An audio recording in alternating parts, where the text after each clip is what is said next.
Okay, maybe we've all forgotten about this plant, but it was the bleeding heart. And this is in white. This variety is in white. We have another one up in the very front of the garden. We're in the back today, in pink. But now is the perfect time to take cuttings of it. Despite the fact that we have all forgotten about it, we all loved it in the spring. And if you take cuttings now, you'll have it in the spring. Exactly. This one will take some time to produce roots, but what I do, I have already started some and I'll show you how it's done. So here we have a really pretty white one, and if you notice here, because it's already withing back, so I will just take a stem so I can show you a little bit closer. So they will have all these side shoots here that still, notice it's really strong and green, lots of energy in this one. So what I do, I just kind of break it off here, like that.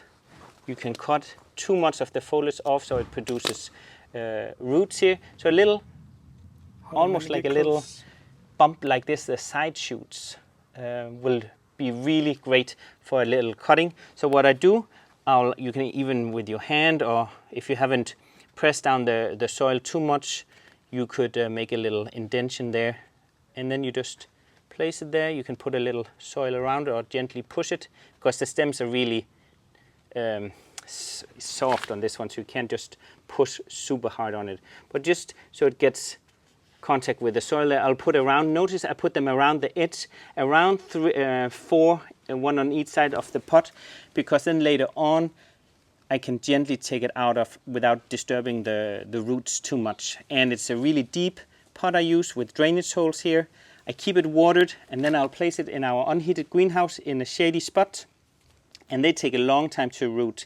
Here it's in the beginning of August. I actually leave it in the greenhouse until spring, when I for sure know it's rooted. If you don't have a greenhouse, you can have it on a terrace somewhere sheltered, in a clay pot even, or out in a corner of your garden, maybe in the soil, but do put a label on next to it so you don't weed around it and by mistake pull it up, because it'll take some time to produce roots, this bleeding heart. Yeah, and notice that we're going to add quite a few more to this pot and a few other pots, because some of them just won't work. No matter how much time Lars spends out here taking cuttings, some of them just won't make it. No. And that's what happens. The same thing when you collect seeds, when you do anything. So rather do extra ones to make sure. And maybe even try some in one area, some in another area in the garden, like do a little experiment, which area is the best in your garden.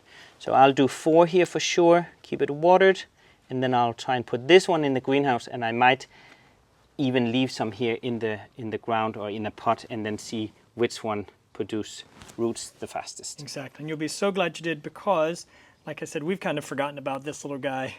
Because now we have the echinacea, the hydrangea, we have so many gorgeous things in flower, but we were all in love with him when he was the only thing out here. So now we look forward to more of him in the spring. Yes. So there you go. That's how we take cuttings of our bleeding hearts. So let us know in the comments if you're a big cutting fan, how you choose to propagate.